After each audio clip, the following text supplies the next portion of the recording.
Guys, good morning. Welcome back sa aking YouTube channel. For today's video, check natin ang 2024 Honda CR-V 1.5 VX Turbo CVT all-wheel drive.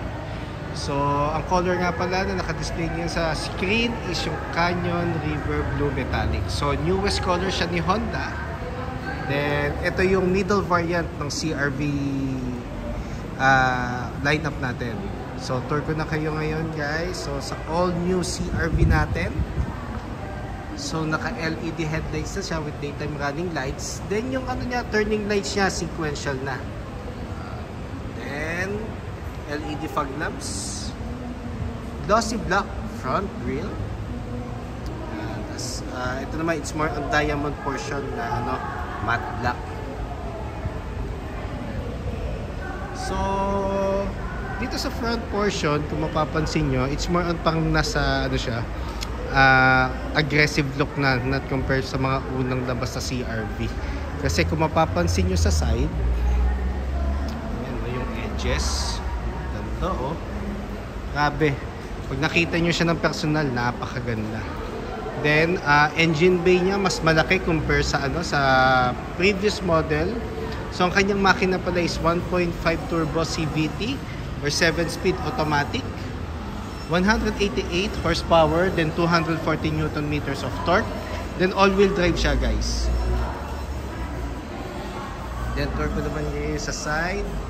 So naka 18-inch aluminum alloy wheels na tayo. Then ang brake natin sa harap is ventilated disc. Then kung mapapansin nyo sa fender portion, meron siyang reflector. Ground clearance is 198 millimeters. Then, ang kanyang side mirror is door integrated na. Nandito na rin yung kanyang side turning lights. Meron na rin siyang lane watch camera. Yan. And the good thing about sa all new CR-V natin na VX, meron na siyang ano, 360 camera. So, yun yung additional feature niya. Then, body color ang ating door handles with smart entry. Then, sa likod naman, 18-inch alloy wheels din. Tapos, solid disc naman ang ating brake sa likod. Tapos, roof rail. Ayan. Wow, ganda oh. Tapos, nakaano na rin tayo, shark fin antenna. Then, ito yung kanyang back portion. Mas malaki tingnan ngayon yung CR-V. Mas bulky siya tingnan pag nakita nyo siya ng actual. Yan. Tapos meron tayong tailgate spoiler, matte black. Then LED tail lights. Then VTEC turbo emblem. Then CR-V all-wheel drive. Then ito yung kanyang lower bumper. So dual muffler na siya kasi naka-turbo engine tayo. Tapos meron na rin siyang 4i backup sensor. Power tailgate. Yan. Tapos sa feature na to, guys, meron siyang dalawang button. So yung itong button na to, ito yung normal na pag-close kahit sa previous model. Tapos meron siyang feature na walk away door lock. So just in case na pag ito pinindot mo, tapos umalis ka with the smart key, automatic magdalock yung unit. So mas ideal siya sa mga ano, yung may mga dalang groceries or may mga dalang bags na paalis na sa unit. Tapos ito yung kanyang compartment. So same setup pa rin siya with the previous model. Then ang kanyang spare tire is aluminum alloy wheel din. So same mag siya. Tapos full leather seats ang ating mga seats natin sa loob. So fold ang ano, ang setup niya. So parang dun sa ano, previous model. So ito yung ating compartment space just in case na 5-seaters and below. Then yung pinakita ko kanina pag 7-seaters naman. Then, fuel tank capacity is 57 liters. So, pakita ko rin yung passenger side. Ayan. So dito na tayo sa second row. So meron siyang wood panel accents pa rin, pero mas ano siya, mas dark na ang kanyang color. Tapos meron tayong piano black na accent sa gilid. Then you retain ang texture na sides natin. Ito yung second row niya. Tapos meron tayong arm rest and 2 cup holders.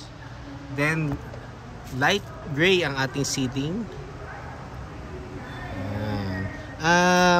Tapos ang aircon, ang blower natin is each side. Pero nandito yung yung kanyang switch. So it's more on blower. So meron tayong option ng fan, tapos ang thermostat natin syempre doon pa rin manggagaling sa fan. Yan. Tsaka maganda rin pala dito, ayan no. So ano lang siya, touch lang para i-on and off mo yung, actually hindi siya dome light kasi ang dome light dito sa gitna. So meron na siyang both sides na ilaw. Yan.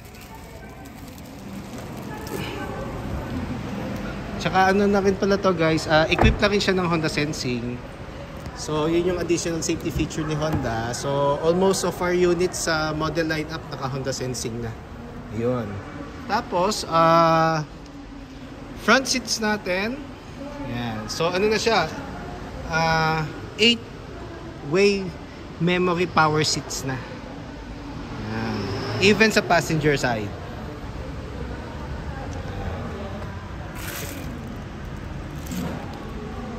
Tapos, sa sides naman, same rin lang. Ayan, glossy black. Tapos, yung memory sa seats. Then power folding side mirrors, command for the side mirrors, central door lock, power windows. So meron siyang leather dito accent. Then tour ko naman kayo ngayon dito sa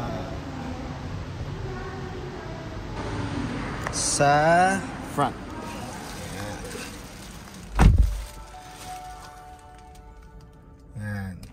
Tapos, ang ating panel nga pala is 10.2 inches full digital panel.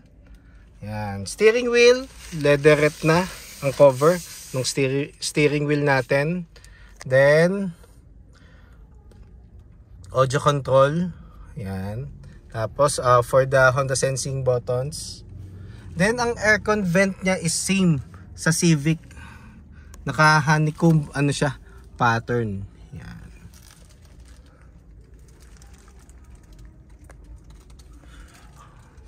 Muna yan, ganda.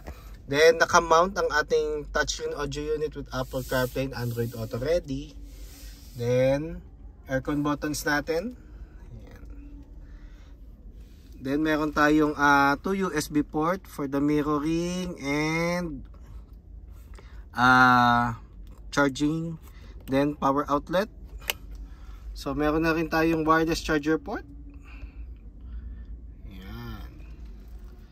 So transmission, meron tayong park, reverse, neutral, drive, and sports mode. And guys, naka paddle shift na rin pala siya. Ayan. Ayan.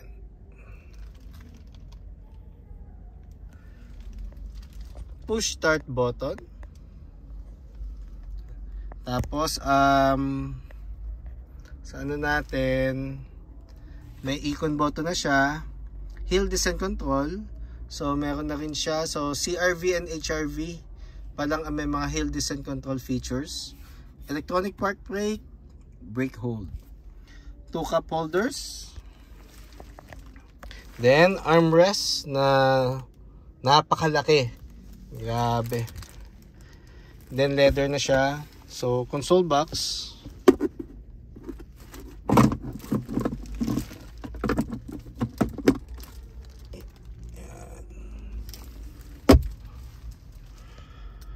So guys, ang kanyang price nga pala is 2,280,000. Additional 20,000 pag platinum white pearl. So Canyon River Blue Metallic, Meteoroid Gray, Lunar Silver Metallic, and Platinum White Pearl for the VX variant. Yan. So guys, pag gusto nyong makita ng actual or quotations, don't hesitate to call or text 0906 386-8937 or visit me at 141 Quezon Avenue, Quezon City, and look for me, Ross Oliver Cruz, ang inyong friendly sales executive here at Honda Cars Quezon City. So if ever meron tayong mga other units na V or hybrid, i-vlog ko kagad yan para at least magkaroon kayo ng idea kung gaano kaganda yung all new Honda CR-V. So guys, that's all for now. Thank you and God bless.